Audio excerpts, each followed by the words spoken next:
So hello and welcome to Rebel City Podcast, episode 5. Episode 5, so 5th episode. As always, I've got Matt. How's it going, Matt? Not bad, mate. Self? Usual stuff, same day. Looking forward to get started. And we've got a really good guest today. It's Dan Proverbs from Brothers in Arms. How's it going, Dan? It's going well. So, just a wee bit about the Brothers in Arms. As we were talking about off mic, it's one of the things that we really wanted to get into the podcast. Part of this podcast, I suppose we should enlighten you, was to actually just help me and Matt, or help me. I come up with the idea to help me, give me a creative outlet, to help me with sort of low-level mental health, deal with anxiety, depression, these types of things. So we were really keen to get somebody that's involved in mental health. So if you want to just tell the people a wee bit about Brothers in Arms. We were set up about a year and a half ago when we launched, and it was something that came along. I originally was looking to, started training to be a therapist and a counsellor because of my own mental health issues, and I'd used therapy and found it very supportive for me. It really sort of transformed my way of dealing with these issues, and so wanted to give something back, but I wanted to specialise in men. It's not surprising, but came to the conclusion, even to get one man to come along to talk, it took me 17 years. It was never, So from that, I did a lot of research and came across the Calm Zone, which are based in London, and started going through their stuff, and had a lot of communication, a lot of support, and thought, why not do a Scottish version of the Calm Zone? And I think coupled with that was the realisation that in Scotland we didn't have anything that was gender specific, that was there to support men and their mental health. And when you look at the stats, I just couldn't, it didn't make sense to me. If 75% of all suicide is male, why haven't we got something that is supporting men? And it seemed to be that, and that's not to say there isn't mental health support, but they're very much one size fits all. And again, you do the research, and you've got to create something that men feel is for them. It's got to be a space that's in the man box. So there was talk of funding with a couple of organisations that fell through, and then I thought, we're just going to do this. And I've been lucky in the past to run my own businesses, so it was really a question of using your entrepreneurial skills to make this happen. And of course, an idea is only an idea until other people get involved, which is what happened. And so Martin from Beam Digital, who did our website design, did it for literally nothing. And he's been personally affected by friends taking their own lives. So we had the site created, and it originally was just going to be about awareness, and we had personal stories, and we did a lot of research into the presentation of the website and how to make it something that the 16 to 45 age group could actually look at that and go, that talks to us. And trying to get away from this kind of imagery of a guy with his head in his hands, or, there's sort of head bowed, and that, it's trying to make it more positive and more relevant to modern man. We pretty much describe ourselves as a 21st century charity for the 21st century male. So we launched it as awareness, launched the social media, and it pretty much started attracting people on board. We did some events, and I always remember at the beginning, a lot of people saying, "Oh, you'll never get Scottish men to open up about their mental health." You can understand why, I suppose, can't you? I suppose. I don't know. I mean, I thought about that, and I thought, we've got to be clever here. So one of the first events we did was in a barbershop. That's cool. So we created the event, and that actually, if you create a safe space that men feel comfortable with, my God, we couldn't stop them talking. Couldn't shut them up. You couldn't shut them up. So it actually, you realise that you've got to create something that men feel is for them. Yeah. And then actually they will get involved. So long story short, it was getting to a point about what do we do and can we provide some kind of support, some kind of, yeah, we're creating awareness, but what is it we can put in place that is also there to be supportive? And the Calm Zone do a helpline, and we were looking at that, but it's absolutely hugely expensive. I think for the Samaritans, it's £5 a call. And I thought, no, there's got to be another way. Did more research, spoke to somebody who said, have you looked at apps? And I was like, okay.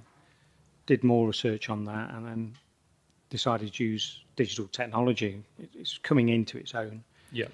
And the idea of it's very relevant to the fact of, we all use mobile phones.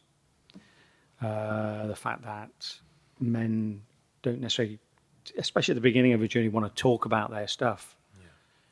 So if you give them a tool that, and the tool is a very operative word within that man box. It's what do we do when we come across a problem?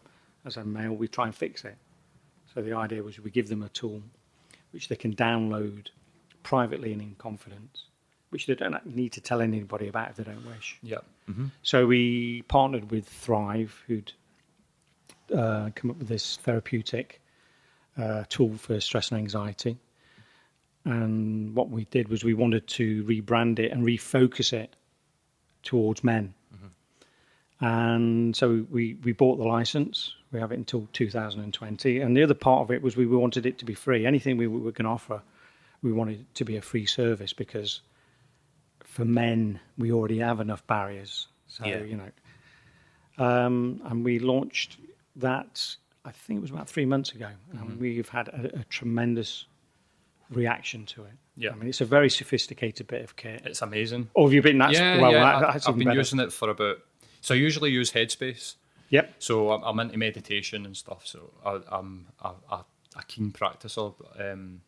The app, I really enjoy it. I like that compared to Headspace, it's not just a meditation app. I like the deep relaxation, like the tension stuff. That's stuff that I've read about. I've never really went into. So it's brilliant, and it looks great. It feels great. I was a bit skeptical. See when you see local, but local apps. Yes. And a local restaurant launches an app and you download it and you're like, but this app is, you can tell that it's been made very, very well. Yeah, they've spent a huge amount of money on it. It was created, I mean, it's a psychologist, psychotherapist and a games developer. And they worked for NHS24 and were absolutely, because they're at the sharp end, were totally aware of the fact that waiting lists, because of the pressures the NHS are under, wanted to put something, and they're an intervention. It's not there as a replacement, but it's there for a guy particularly to have that he can use. It uses gaming technology, so you can actually be on a train and it looks like you're playing a game. But it's there to support while maybe they're waiting or they're on the waiting list for counselling or therapy, or maybe they find they don't need to. It's enough just to support them. And we've had an amazing reaction. I mean, we're having something like 700 monthly users, and it's been, and the beauty of it, and which really sort of actually got to the crux of what we were trying to do, is that as long as you've got Wi-Fi, you can download it wherever in Scotland. Yeah. So we've got downloads from Stornoway to Dalkeith. And that thing of the Highlands and the rural areas is especially important, because obviously they don't have necessarily the immediate support services that you can have in, say, in Glasgow. And also, I suppose for me, it said, we are a site and a support network that's for all men in Scotland. And it's really sort of firmed up that we need to use more digital technology. So we're launching on the 10th of September, which is World Suicide Prevention Day. We shall be launching Brother Stay Alive, which is for suicide prevention. Now, so if we've got the Brother Feel Stress Free, which is about support and prevention and giving you coping mechanisms, we wanted to put something in place that was about crisis. So it's a simpler tool, but it has a lot of information, a lot of links, and it's for the man himself if he reaches crisis, but also it's for family and friends. It has a lot of information that is beneficial to them if they have somebody they know. Yeah. So that'll That's a big thing. And sorry to interrupt there. Yeah, that's in the okay. build up to obviously doing this, one of the things I read was that something like 61% of the population had some form of experience with suicide, Yep. but less than 40% of them would know how to support somebody in crisis. Absolutely. Which is quite a frightening figure. Well, the thing is, when we have a fear, I mean, you are allowed to go up to somebody that you feel is in crisis and say, "Are you thinking of taking your own life?" But people have a fear of saying that, and there was for a while a stigma saying, "Well, if you mention suicide, it would make that person, be suicidal." Yeah. Well, the actual point of it is it's not. No, if you actually talk to them and say, "Listen, are you okay? Are you feeling suicidal?" And I've done that myself. Then it's a way of overcoming and actually exposing that, and then being able to support that person. What do you think that it is almost like to do, where we don't feel like we can approach people and ask them if they're feeling that way? Like I find that incredibly strange, but also I've never done it. No, me neither. And I've had mates that I've felt might be in crisis, but I've never really approached it. I just don't. I would like to understand why. I would be feel like comfortable asking somebody if they were okay. I don't know that I would be asking somebody if they were having those types of thoughts. I think that might be one of the stumbling blocks personally that I would have. Well, I think it's that as a society we're still just. I mean, I think mental health awareness, especially in Scotland over the last couple of years, has been a huge jump. Yeah. And for me, one of the most satisfying things I think was when the Scottish Government actually put money into research into men's mental health and suicide in Scotland, and I thought it was a big, huge step forward. 2016 or so. Yeah, and I think that for them to actually turn around and say, "Yeah, we recognise that men and mental health and suicide is almost a separate thing that we need to tackle," was it almost justified us setting up the site in that sense, even though we knew that's what needed to happen. I think we need to get, I use the word a lot, normalise. We need to normalise mental health, suicide, or we need to be able to talk about it as a subject the same way that we mention cancer. Now, it's not that long ago, maybe 10, 15 years ago, that you called it the big C or you would whisper it. Now it's part of a current conversation. I mean, it's, people will mention that they have cancer or they know somebody that's died. We need to get mental health and men and mental health especially into that same frame that people will be able to talk about their mental health, and no one will actually be scared or will take a back step.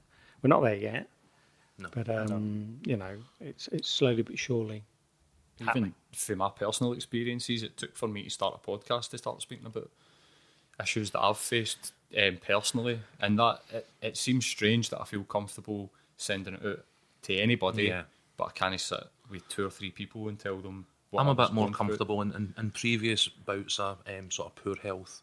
I have made use of local sort of community projects, Lifelink, that I'd sort of discussed previously down at sort of Celtic Parkway. And it does help to talk, but as I say, this has been my first sort of time talking with people that I know. I've always preferred to talk and almost kind of anonymous to the people that are there with me. But I think this is quite important because you're creating a safe space, and I think it's really important for men. And I think if it's a podcast and that helps you, then that's your tool. That's your way of being able to talk about it and create this safe space. And that's pretty much it's like going back to the barbershop. You create a safe space, and we give ourselves permission then to talk about this stuff. And I think once you do that, it becomes, over time, it becomes easier. And even for guys listening to this podcast or listen to you guys talking about it, will make them go, you know what, I'm not alone. That's something that I've actually already found a few instances of. Like, my dad, for example, spoke to me about some stuff that he went through and experience he had with my grandfather, who would have never been able to discuss it in any way, shape or form, just because of those sort of generational differences. I've had old friends for previous works that reach out to me on Facebook and stuff like that. It's been quite odd, not in any massive way, but there has been a more open dialogue amongst a few people that I know have suffered in their own ways over the years because they've seen this, which it's been quite a weird experience in a few instances for me, but at the same time rewarding. And good. Because I think this is part of doing the podcast. It's part of that journey of normalising men and mental health in general. The more we get used to having it as part of the conversation, and it doesn't have to be in any deep and and it doesn't necessarily have to be that I've got a major mental health disability. It can be that I'm having a shit time at work, or I'm under pressure. I've got this project I'm doing, or I'm the kids are, it can be whatever it is. For men especially, because we're so used to bottling this stuff up. But actually, because we just started 3 weeks ago the Blether with a Brother, which is our peer support group, and there's been a lot of research done about how if you get a group of men together in a non-clinical environment and you just allow them, I mean, we call it a safe space for men to talk about men stuff, and it's literally just that. You don't, the guys come along and it's about you being able to put out what it is that's occupying you, and it's not about having some major mental health disability, even though there may be people alongside that do have that, but it's also having the emotional literacy. Yeah, and also being able just to say, I'm having a really crap day, and to put that out there, and no one judges that, or it's a non-judgmental space, and actually for men to share that stuff, and to actually see other guys go, it's all right, mate, you're not alone. We're here to support you. It's something that's it's a very cost-effective way of getting guys to share their stuff. And again, very often maybe they don't need to go to the GP. It's enough to maybe go to a meeting every so often and just talk about that stuff that occupies them. Absolutely. There's a book that's come into my mind. I'm trying to rack my brain to figure out what this guy's author is. David something. It was called Feeling Good. Right. You ever heard about this book? It was written in the 70s, and this guy was a psychiatric therapist in New York, and his waiting list was so long that people were committing suicide before they got to him. So he decided to prescribe family, friends, meditation, and he found that 75% of the people decided that they didn't even need to come and see him, and that they had dropped off. And I think that there's Sounds something like a slightly less 21st century version of what we're discussing. It seems, well, it's occurred to me sometimes that I think we're missing something in society, like not necessarily like a spirituality, but to say to somebody, if somebody was to say to me 3-4 years ago, if I was like, I don't feel great, and they were to say, why don't you meditate? I would have been like, right, aye, okay, mate, right. Yeah, where are we going with this? Like, am I going to be wearing robes and Hare Krishna but the positive effects of these things, the positive impacts that they've had in my life, I don't know about anybody else really, other than what they tell me. But I know that for a fact that meditation has made me a better person. It's made me a calmer person. I can quantify my thoughts so much easier. I can deal with anger. Like it's had so many benefits that I can't say how many. I think how good it's been for me. But I feel strange saying that to people. Definitely. I think it ties in as well. I think both of us have had our experience of meditation and mindfulness through. You were using obviously Headspace. I personally use like Buddhify. Yeah. So it is something that's becoming more and more a sort of mainstream thing. And I think that instant access to something that you can use to bring yourself back into where you need to be is absolutely vital.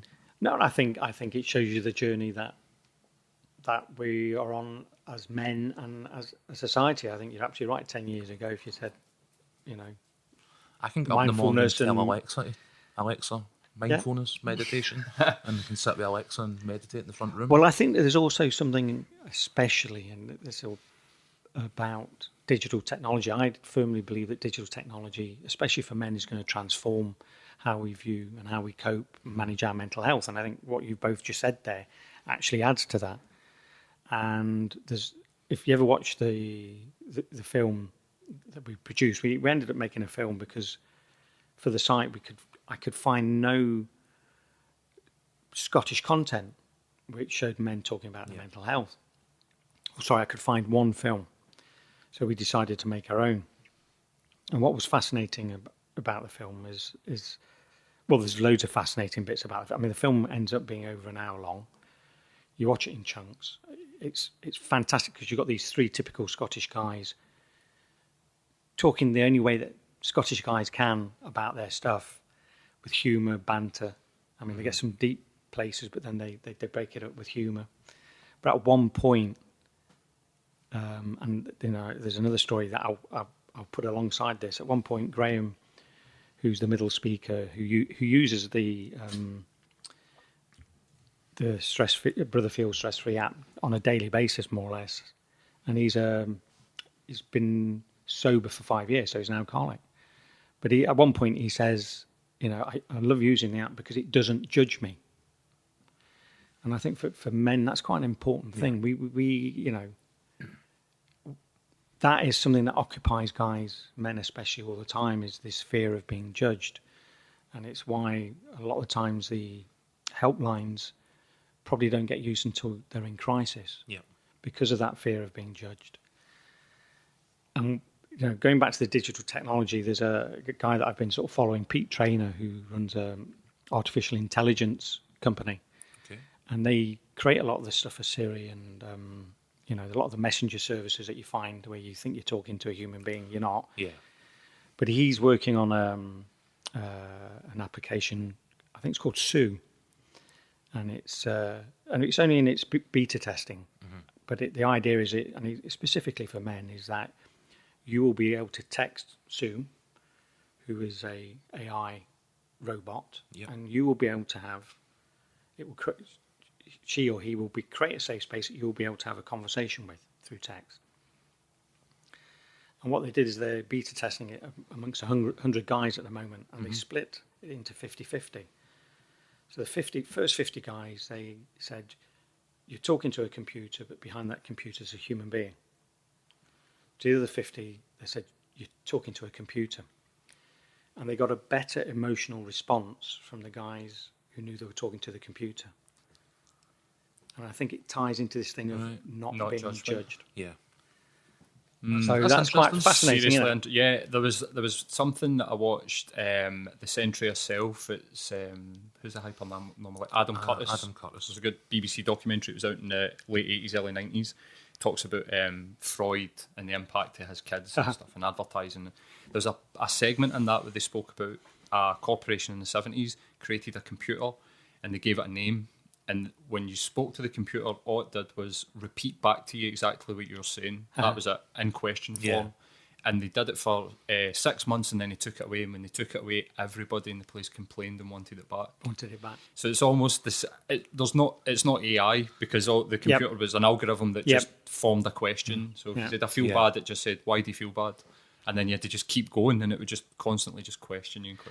And I think it's, AI and digital technology, they're not a replacement. I have to, I'm very clear on that. They're not a replacement for person-to-person therapy or, going to see a counsellor or whatever other support services, but as something that is there to support why you're progressing. And then I think they're absolutely essential, specifically, especially in the men, for men and us in the men box. And I think this thing of not being judged and all that stuff all ties in. And if it starts us on a way of them being able to go to the GP and talk about it, or go to a therapist, or go to one of the helplines, and you're empowering yourself to say, well, actually, A, I'm not alone. B, I've got these tools that support me. Now I'm ready to go and make the next journey. Then I think, that's got to be much better than waiting till they reach crisis and then they attempt to take their own lives. And unfortunately, the thing with men when they attempt to take their own lives is we're completists. We've got to fix it. We've got to use a method that there's absolutely get it. we'll do it. Yeah, Yeah. You know, we Because got that's one of the things that I read in the build-up to sitting down the day was that although, roughly speaking, in sort of Scotland and largely in the UK, Western Europe, that it tends to be sort of 75-25% male to female in terms of suicide rates. In Ireland, it's slightly higher in recent years, but generally speaking, it's about 75-25. But what I read was that women actually can often make up to 3 or 4 attempts. So although men kill themselves more often, women make far more attempts to kill themselves. It's because of the methods we use. It's because we have to use a method that there's no coming back from, and that's why it tends to be, you know, hanging, jumping off a bridge, jumping in front of a train. You know, it's that you know, I know there's research, and I think the research that the Scottish government is funding is going to be interesting to see what they come up with, and what kind of, you know, what is built into our psyche that makes us choose this way. But I get some of it. It's about, we think that as men, if we take ourselves out of the equation, that somehow fixes it for those around us.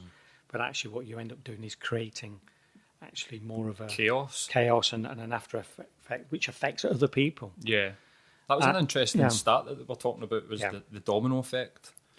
Yes, that happens, that people that commit suicide are more likely to have had somebody close to them commit suicide, and that's a strange sort of copycat, as I would call it. And you find, you know, I know there's a certain place in Kirkintilloch.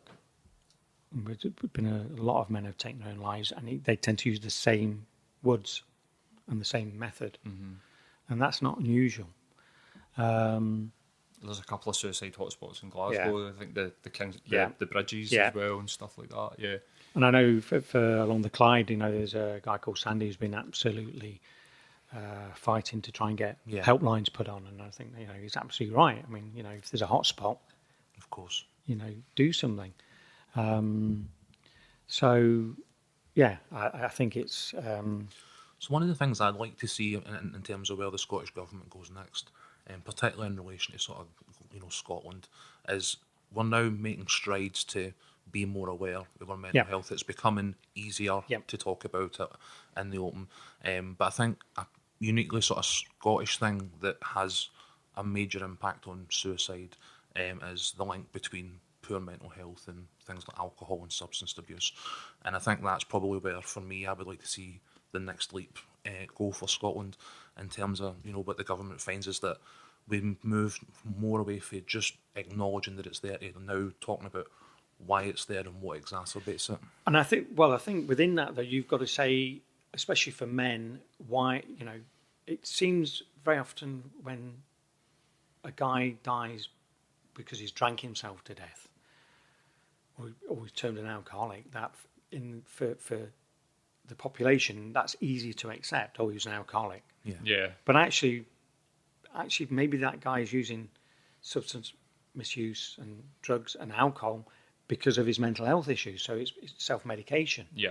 And, you know, there is an argument to say somebody is drinking themselves to death over a number of years is actually still taking their own life. Yeah. You know, it's just taking a bit longer. Absolutely. So I think, you know, you're absolutely right to include that. I think, you know, it's about, you know, for me, Brothers in Arms is about prevention. You know, a lot of the services that we have just now, unfortunately, are about crisis. And the frustration that you hear, you know, from men, especially who've come to terms, is that they can't get any support from their GP, not through any fault of the GP, I have to say. But the medical services are only structured to help if you've attempted to take your own life. So, you know, it's a self-defeating thing. If you're creating a situation where men especially are saying, yeah, I'm going to open up and talk and acknowledge that my mental health needs support, but then not provide something that adds to that support, helps prevent, then it becomes a vicious circle. Yeah. I mean, you hear stories all the times of a guy, you know, a guy told me, and I went to the hospital and I was suicidal, and they went, can I do anything? We can't do anything. Yeah. And they goes, going, what was the point of me getting to this point that I could talk about it. Yeah. So there's That first step is absolutely the biggest, is the going to the GP for the first time, Yeah. or getting to the hospital or whatever it is that first step is always the biggest one, and then have the door instantly slammed in your face is so and that's the other, counterproductive. for the fantastic things that the Sam H and See Me and the men, do that about creating awareness. In some ways they've done such a brilliant job where they're creating this, but then there's not the support services in place to Do you deal think with that. That's what causes that. There's some crazy statistic about 75% somewhere in that ballpark of men feel they've got poor mental health, but 69% of them would never go and seek help. Do you think that comes down to the fact that the services are poor, or that they feel stigmatised, and we're still living in this past sort of... I think there's a combination of those things. And look, the NHS and the GPs, and my God, they're working under a huge amount of pressure. Absolutely. 100%. I mean, I was listening to somebody from CAMS, which obviously for young children and adolescents, and the pressure they're under. yeah, my nephew uses CAMS. My nephew's got autism, and Right. Well, I mean, they're almost being asked to deal with everything when it comes to children and adolescents, and you can see that there is not enough money and people that work with them for them to do all that support. yeah, So be effective. to be effective. So I think there's got to be other things that are put in place. I mean, for me, obviously, digital technology is a very, very simple and easy way. Absolutely. And if we, as a fairly small charity, have been able to raise funds, and we're going to have three. We've got another app that I'll tell you about afterwards. But that's one app we've launched, another app that we're just about to launch, and the third one in October, which are effective tools. I mean, I think the government should be looking at a digital strategy. For me, it would make such a huge difference. The entrepreneurial side? Is it time to get some serious private businesses involved in this type of thing? And I think we've got to. Yes, I do. I think we've got to be practical. For me, how can I put this? I think, and I don't know if I said this, our services are free, and I absolutely fundamentally believe they have to be free. Yeah. And I think it's part to do with NHS, especially in Scotland, that we still have predominantly a free NHS. But if it means that we need to utilise something that's privately done to provide support and fix, for want of a better word, then that's something that on a practical level, we've got to try and do that. Absolutely. Because 75% suicide rate is just not acceptable in the 21st century. Not at all. And actually, most of these, the apps that we license, two of the places are social enterprises, and one of them is a charity. So actually, they're still, are trying to give something back. Yeah. By putting these apps out there. So I was going to say, I think in terms of talking about the corporate side of it and the entrepreneurial side of it, I think it should be a really easy case to make to companies and big businesses, that they benefit when their employees are mentally stable and well.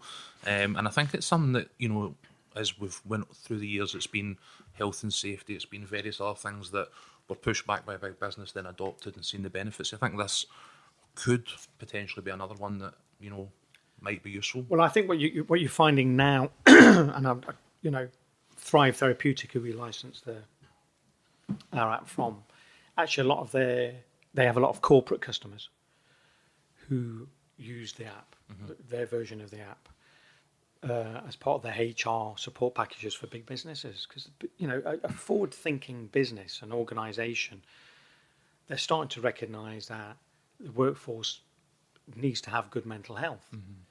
And if they can put in something utilising digital technology along with their helplines and their literature, and it's quite a cost-effective way, then absence through mental health is quite a big thing at the moment.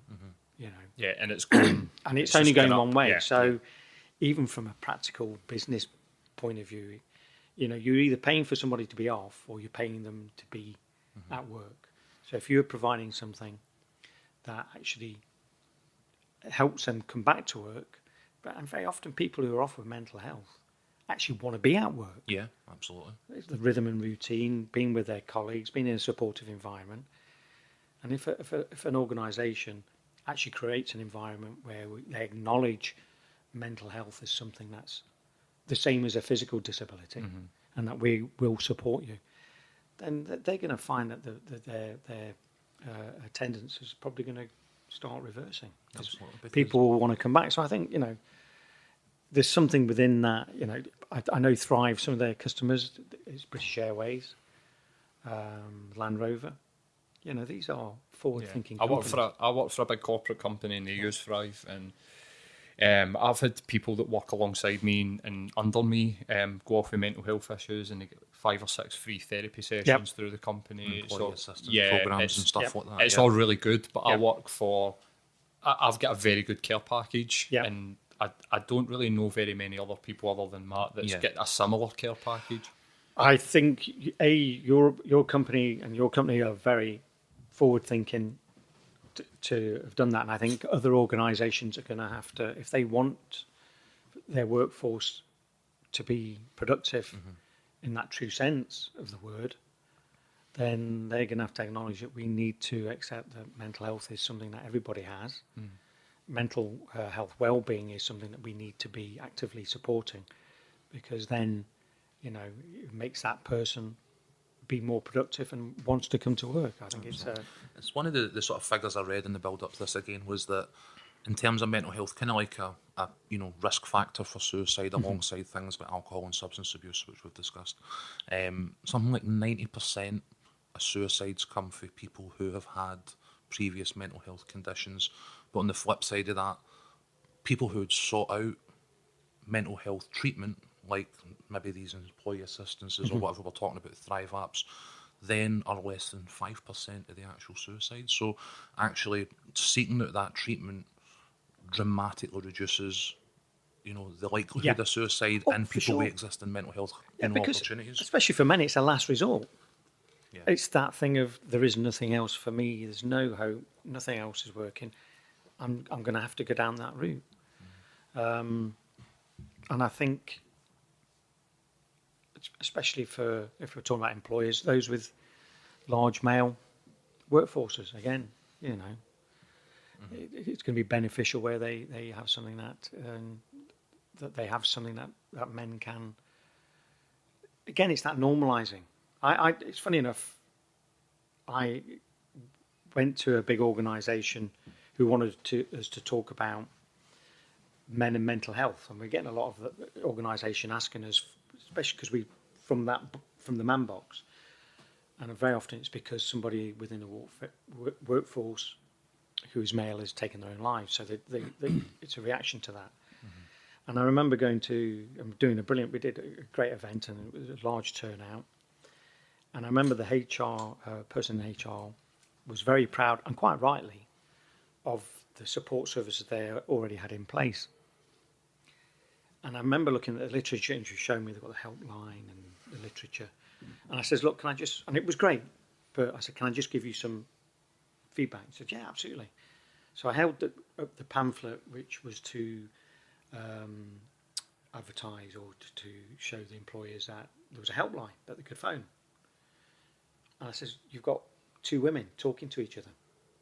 He says, yeah. I says, well, a man's not going to relate to that.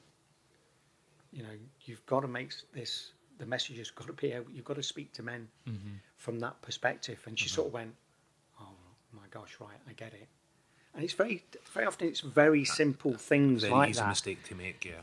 Well-intentioned, but Well, off the mark, yeah. you know, HR departments tend to be, you know, predominantly a workforce of women. They're doing their best that they can within, you know, to try and reach out to men. But it's very often it's about very subtle changes to change things around. So for us with the app, it's basically the same app as Thrive use. What we did is rebrand it, and they were very supportive when it came to licensing, because they were quite intrigued by us positioning it towards men. And I knew that if we did this and created it so that men saw it for themselves, it would work. Now, of course, I didn't know for sure, but actually, they've come back and said this is amazing. Some of the stats are just tremendous. So it is. It's about very simple things of refocusing something towards men as a supportive tool, and that they can respond to. Mm-hmm.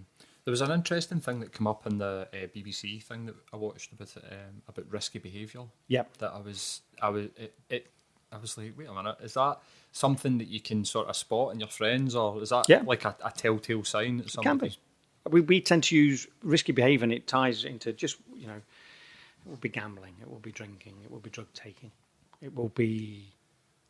I was at one of the Blether with the Brothers, a guy, with the escorts. It's anything it's anything to obliterate reality. We will, as men, rather than face the reality of our situation, the stuff that we're going through, we'll try and do something that takes us away from that. But unfortunately, it's a short-term band-aid to a long-term problem. Yeah. And very often what happens with the suicide attempt is when all those risky behaviours have gone through, then we reach this thing of, right, I'm going to take myself out of the equation. And men, 9 times out of 10, we plan it, and we plan it very well, because we're going to fix this, and we're going to make sure that when we do it absolutely. Yeah, brute force. Yeah, and I would absolutely. I thought the Coronation Street episode. I don't know if you saw that with the guy that took his own life. I've read about it in social media. If you can get a chance to see it, because what was brilliant about that was that and I'm not a Coronation Street fan, but the script was helped with the Calm Zone people. So when you see that main character going through these steps that most men go through, and up until the point, so he's giving away things, he's at peace with himself, he's laughing and joking, he's the centre, but he's actually planning, and then what was powerful about it was the end result when his body's discovered, and the impact it had on the family and friends. The anger, the frustration, I never saw this coming. It was a powerful piece of TV that showed you a typical male's journey to taking his own life, and it was it's a powerful piece, and that's how we tend to more often than not, that's how we tend to do it. But it's also really important that something like that is seen in a mainstream format. Oh gosh, yeah. You know what I mean? Like this is part of that normalisation, I suppose, that you've talked about. Yeah. I think it's really important also to get the more digital side, because it's happening in 16 and up. And I mean, for me, somebody saying Coronation Street EastEnders, you'd be like, I'm not watching that. But the message is definitely, like, if you look at historically, domestic abuse, even sexual abuse, these things have actually been brought into the light by soap operas. Oh, for sure, the mainstream soap operas. So Absolutely. it definitely has a place for opening it up and letting people see what it's actually like. No, absolutely, you couldn't. I mean, Coronation Street and the producers and the directors, absolutely a powerful piece of TV.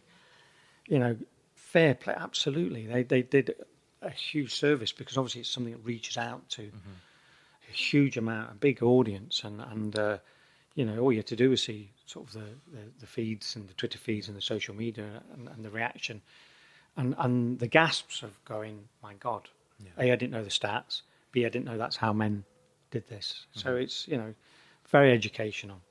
And in terms of Coronation Street's demographics, I know you're talking about there'll be a need for younger people to be having these discussions. The demographics of people who probably watch Coronation Street will be in the sort of middle-aged and sort of that obviously there's an issue right up to the sort of mid-40s as people go through that sort of change in life, maybe lose partners and stuff like that, and start to feel sort of lonely and isolated. So old media, or sort of mainstream media, I think still has a place in that respect. Oh, for sure. You know what I mean? But I think, actually, touching upon younger people, I think that's something that we need desperately, especially having, spoken, listening to the representative from CAMS. We have got to start putting in place something that is there for the youngsters. And when I say youngsters, when I get an email from a mother of a 9-year-old boy saying, my son is suicidal, can you help me? And that's not unusual. Then this stuff is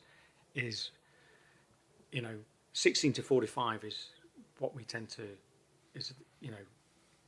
where our core. It happens. However, you go to Australia and it's younger. Right. You're talking 11 to 25. And my fear is that if we don't get a handle on the mental health of the young, and for boys especially, boys becoming men, then we're going to find that they're going to take those same methods that we do as men. And I think what we've got to start recognising is that young boys especially, because of social media, because of peer pressure, because of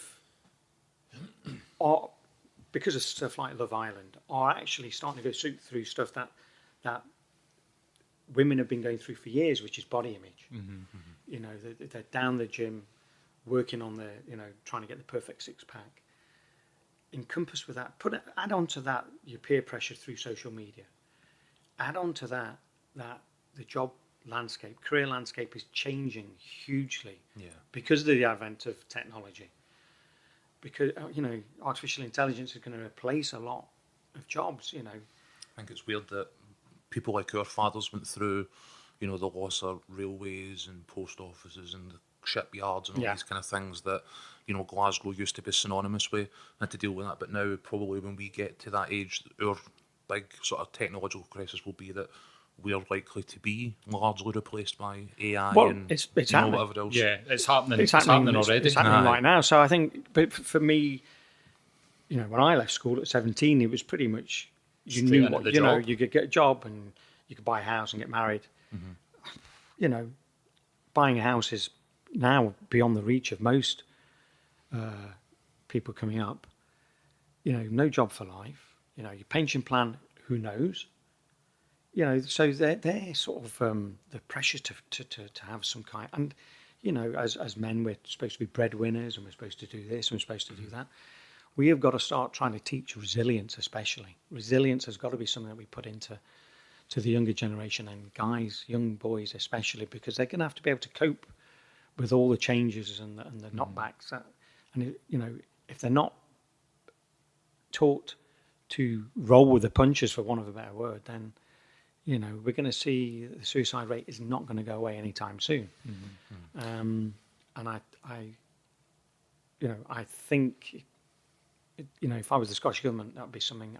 I know within the 10-year plan they're looking at, the younger age group. But it's, they're doing the trial in Dundee with the universal basic income. I think that's got to be something we've got to look at. Absolutely. I think Poverty is definitely another big driver. Some crazy statistic. I know it's America, but if self-driving cars will put 10% of so like 2.6 million people out of a job overnight. Yeah. And what are we going to do with these people? Yeah. This is the big question. This was something that I was going to ask, is how much of the economical shift that we've seen in the last sort of 10 years. It seems to be that even though that we're told that we've recovered, nobody's feeling the recovery particularly. No. This is just the new norm, really. That's just get used to it. Gig economy and all that kind of thing. Yeah. So how much is this affecting people? Because, like you said, I grew up with my dad going to work, going to the pub on Friday night. My mum looked after the money. Really traditional, but he made the money. She spent the money, basically. Like that traditional sort of. My mum worked part time, but I was always told. So from 9, I had a paper round. And then I went straight for the paper round to McDonald's. And then while I was at uni, I worked at McDonald's, straight into Virgin Megastore. And so I've went from job to job to job. I've been very, very lucky that I've never been spent a period of time without a job. But I grew up with that sort of ideal where my dad would be like, you get a job and you provide. This is what you do as a man. how much I think that there's a big part of it is these boys are looking back and maybe thinking, granddad owned a house, owned a car, grand didn't work. Where's my place? Oh, I think so, and I think that's. I think as a society, I think we it's incumbent upon us as a society. And baby boomers, it's incumbent. They've had the best of it. Yeah. And I don't mean that in a bad way. They deserved it. They fought for it. Went through 2 wars but what we've not done is put anything in place for the generations that are coming up below us. What are we leaving them with? Gig economy, and you can't get on a housing ladder, and not necessarily a pension, and we're expecting them to somehow get through life. And I think it's incumbent upon us, and I speak about myself as somebody that's part of that baby boom, if you like, that we have to put something back. We have to give something back. We have to put something in place,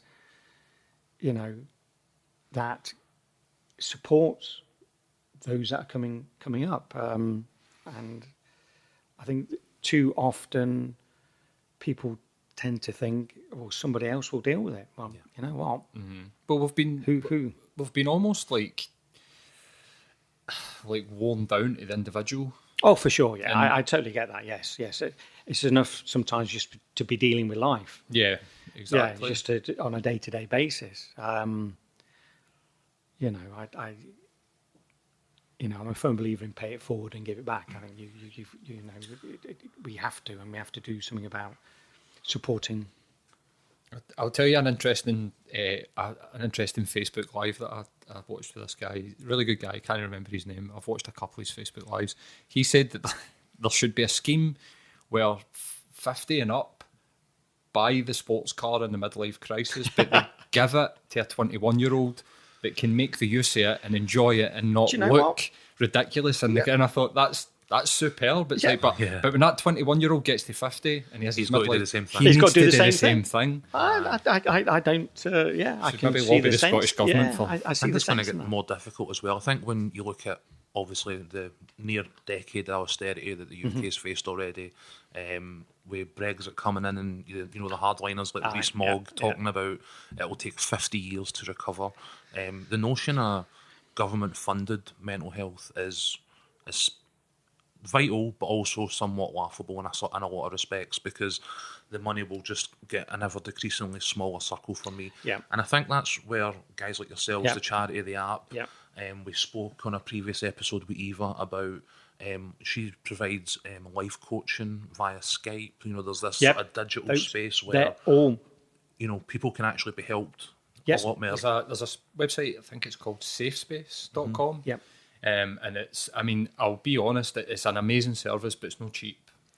It is not affordable. It's like... well, it's affordable, but it's only affordable to certain... it's like £300 a month if you want to use it every month. Somewhere between £250 and £300 a month. But you have got on-demand, at any time, counselling, therapy. They say that usually within 12 hours if you've got a specific problem, but if you want to just general counselling, you can go on and you just video call. And I think, again, we're going back to the technology side. Like, we need these people. We need to utilise if there's somebody in New York that can help somebody in Glasgow. We've got everything that we need to do it. Why don't we do it? I think one thing I've learned from this whole journey with Brothers in Arms, and is a couple of stats. 80% of our fundraising comes from, I call them the sisters, from women. They're pretty much their mothers and sisters of guys who have mental health issues or have been left behind. Yeah, that tells you something.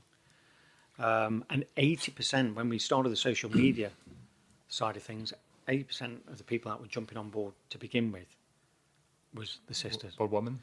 And we have this thing, hashtag as brothers need sisters, because we do, and every brother has a mother. And it's amazing. And actually, if you go back to the Calm Zone, which was started 10 years ago, It was actually, you'd think it was started by a guy, but it wasn't. It was started by a woman. And that tells you everything as well. You know, because if we're left to our own devices, it's just not going to happen. Yeah. And what I've found is when we have put a project out there, that the response, especially from the women, has been pretty quick and immediate. So, you know, we're working on a third app, and this ties into the discussion we've had about below the age of 16, because, you know, when I go back to that mother that contacted me with a 9-year-old son, I'm thinking, my gosh, how do we approach that? Yeah. And Brother Feel Stress Free can be used from 13 upwards, but, you know, below that, unless you had an adult. So we've found another app that we're going to launch called Worry Knots, and this is for children from 5 upwards. And we've made this for, you know, girls or boys. I mean, this is actually pretty much in response to those mothers and sisters who are, you know, of children their own, and, you know, they've got this mental health awareness and they've seen what's happened. And the beauty of this app, and it's downloaded onto an iPad, and it's got 4 characters that the children interact with. And the beauty of it is that then there is an app that the parent has on the phone. So for me, it's empowering the parents. So actually, when the kids interact with these characters, and maybe they talk about stuff that's occupying them, for the first time, a parent has a connection to see what's going on. And for me, it almost responds to when I've had the conversations with the parents, especially the mothers, who, you know, the thing they were talking about the most is, why did I not see that my son was the way that he was? You know, why didn't I know that he was going through this stuff? So hopefully we've got this new connection that's going to give them some kind of connection and be able to be involved with their children from an early age. So, you know, out of all the projects, it's almost, if we're talking about prevention, there's something that hopefully, and again, it's not replacing anything that's already in place. And for me, it's empowering the parents. It's giving the parents an integral part, as you should be as a parent of a child. That information could be vital when talking to a GP about a young absolutely, child. You know what I mean? Like, yeah. So I'm really, and, you know, a lot of the funding from that has come through the website. Has come from, you know, parents and mothers who've, you know, done runs and you know, various fundraising activities. And I think also they respond to the fact that when we put something out there, they can see where the funding is going. It's going to something that's concrete that they can see. Yeah. I think I've through the process of the podcast, obviously we spoke to a relationship coach, and you're confirming a lot of what I'm seeing is that it's women that are leading the charge on this for sure. recovery for men. And it kind of goes against what you would see happening in general in social media. If I'd just viewed social media, I'd never done the podcast, I never spoke to these people online, I would imagine that the sexes are being polarised. That the sort of toxic masculinity narrative and the feminism, and like it's all men's fault, and this sort of splintering that we're seeing happening between the sexes. It's been really interesting and actually like perspective changing to see that the charge is being led by women, and that I think 90% of all the online coaches that I see are women, and they're speaking to men. And it's as well, Ava had said that it's always their wife or girlfriend is the person to make the first step. Absolutely. For the man as well. Yeah, I mean, until we're able to occupy that space, which I think is going to take a few years, then absolutely, they are the ones that are, because they see it. They see it for what it is, and they know, very often, most of the times, they know what's best for us, and they know that we're not going to. And I've had, you know, emails and messages from guys who said it was my wife or my girlfriend that made me join or come on board. Yep. Do you know, from my point of view, absolutely, whatever it takes. But actually, then for him to put that out there, another guy might see that and go, you know what, he's done it, I'll do it. Yeah. And it's a very a complicated thing, because it's almost for the brother to work, it needs to be men only. Mm-hmm. But actually, going back to the life coach, when I do therapy, I actually prefer talking to a woman. Mm-hmm. You know, people say, "Well, does that mean you've got to be a man?" No, actually, it's not. It's about once you've reached and given yourself permission to say, "I am now going to start talking about this or seeking help." Actually, you know, once you've made that decision, you it doesn't matter. Yeah, it's not important who you say. It's important that you take the step. As long as you're not judged, I think that's the thing. Well, we're well past the hour now, man. Oh, is that? Yeah. Has it gone by So quickly? if you that every single podcast is the exact same. We're just like Just blank and it's gone. done. If you get anything, you mentioned a couple of events. If you get anything that you want to just sort of reiterate that's coming up Or promote. I think the only thing that I would like is the Blether with a Brother, which for us it's been 3 weeks going. Mm-hmm. We had 15 men at the first. I think we had 10 at the last one, 9 last week. And what was quite fascinating is when you attend them, there's guys that will come along and go, "I'm not going to talk," and then within 15 minutes they're talking. they're talking. We hold it at the Steps Community Centre. It's something that we would like to grow. It's 2 ambassadors that do that, Michael and Graham, that are pushing that side of things. And really, it's really for me, it's part of the strategy. So we do the Blether with the Brother peer support groups, and then we've got these support tools in place that they can download. So when they're not able to go to a meeting, they've got this other Yeah. stuff that they can link in with as well. And yes, like the Facebook page, go on the site, and I think most of all for guys especially, download the app. Yeah. Download the app. Couldn't It's recommend free. that more. Use it. It's there. You don't have to use it all the time, but at least have it on your phone for when when you do need it. No worries, man. I'll put links to everything that we've spoke about in the description Fantastic. on YouTube as well, so that You're a star. it's dead easy for everybody. But thanks very much for coming in. I Oh really no, it's appreciate it. my Really appreciate absolutely it. my pleasure. No, I totally appreciate what you guys are doing, and if you want me back, not a problem. Super. Brilliant. Thank you very much No for worries. coming in. Thanks. Cheers. Cheers, guys.